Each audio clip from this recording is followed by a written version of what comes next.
నమస్తే అండి, welcome to our channel. మనతో ఈరోజు సీనియర్ జర్నలిస్ట్ టీవీ శ్రీనివాసరావు గారు ఉన్నారు. సార్ నమస్తే. సార్ నమస్తే సార్, గత కొంతకాలంగా జరుగుతున్న ప్రశ్నారావణ్ కేసులో ఈ గమన అండ్ ఇంద్రసేన అనే పేర్లు కూడా వచ్చాయి. సో వాళ్ళ ఫోన్లు కూడా స్వాధీనం చేసుకోవడం జరిగింది పోలీసులు. అసలు ఆ ఫోన్లలో ఎలాంటి సమాచారం ఉందంటారు సార్? ఆల్రెడీ మనకి గమన 2-3 ఛానళ్ళకి CEO అన్నట్లుగా తెలిసింది. అలానే వారికి ఆర్థిక లావాదేవీలు ఎవరి నుంచి వస్తున్నాయో అన్నట్టుగా కూడా తెలిసింది. అసలు ఈ కేసులు కనుక నిజమని తెలిస్తే వాళ్ళకి పడే శిక్ష ఎలా ఉంటుందంటారు? అసలు ఆ ఫోన్లలో ఎలాంటి సమాచారం ఉందంటారు? గత 2 రోజులుగా గమన ఇంద్రసేనల విచారణ, రావణ్కి గమనకి ఉన్నటువంటి సంబంధాలు. అసలు మీకు ఎప్పటి నుంచి తెలుసు రావణ్ అని అడిగారని? నాకు 2 ఏళ్ల నుంచి తెలుసనో ఏదో ఆమె చెప్పినట్టుగా. లేకపోతే వాళ్ళిద్దరిని, ఇంద్రసేన గమన ఇద్దరిని కూడా మంగళగిరి తీసుకెళ్ళి ఆ ఫోన్లు అన్లాక్ చేయించారని.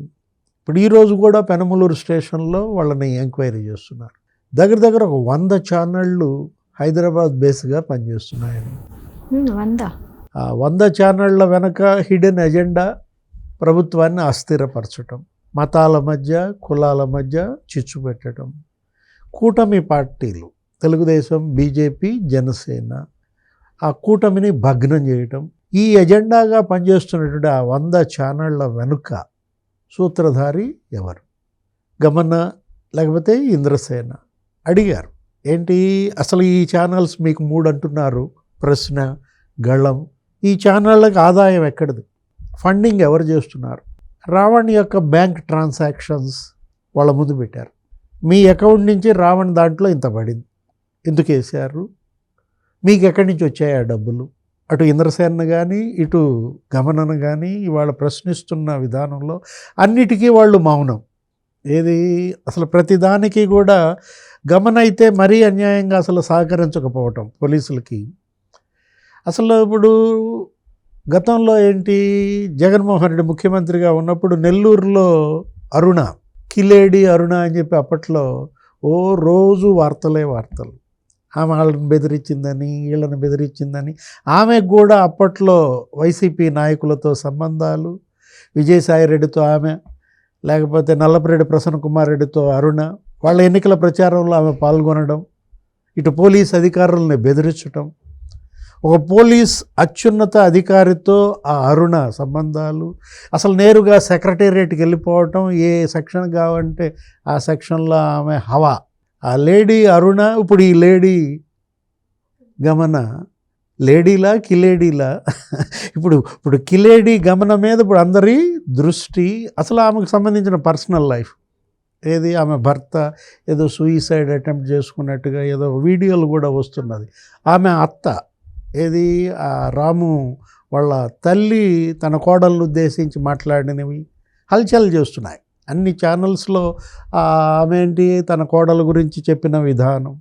సరే, పర్సనల్ లైఫ్ ఎలా ఉన్నా కానీ ఇప్పుడు ఇక్కడ ఈ ఛానళ్ళు పెట్టి ఈ విషయం అంతా ప్రజల్లోకి చొప్పించటం, సమాజంలో దుర్గంధం, ఒక పొల్యూషన్, ఇదంతా కూడా అడిగారు. ఏది, ఇప్పుడు ఎవరో ఒక మాజీ ఎంపీ వీళ్ళందరికీ ఫండింగ్ చేస్తున్నాడని.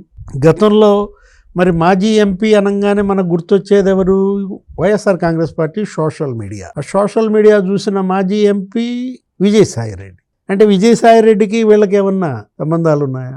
ఎవరా మాజీ ఎంపీ అన్నప్పుడు మనకి YSR Congress party social media చూసిన మాజీ ఎంపీ ఆయన ఏంటి ఇప్పుడు అసలు జగన్మోహన్ రెడ్డితో లేడు, రాజీనామా చేసి వెళ్ళిపోయాడు. ఏమని చెప్పాడు ఆ రోజు? జగన్మోహన్ రెడ్డిపై నా ప్రేమ ఇరిగిపోయింది అన్నాడు. ఆయన మనసులో నాకు స్థానం లేదు కాబట్టి నా మనసులో కూడా ఆయన్ని చెరిపేశానో ఏదో చెప్పాడు. విజయసాయిరెడ్డి జగన్కి దూరమై ఇప్పుడు సంవత్సరంన్నర అవుతాను. అంటే ఇప్పుడు ఈ గమన బెంగళూరులో ఉన్నామే, అనంతపురం స్వస్థలం అని ఏదో బళ్ళారు దగ్గరలో ఏదో ఒక క్యాంపులో ఉండేవాళ్ళు బెంగళూరులో బొటెక్ నడిపిందని, నీది అనంతపురం నాది అనంతపురం అంటూ ఆ ఇంద్రసేన ఉమామహేశ్వర నాయుడు ఆ పరిచయం.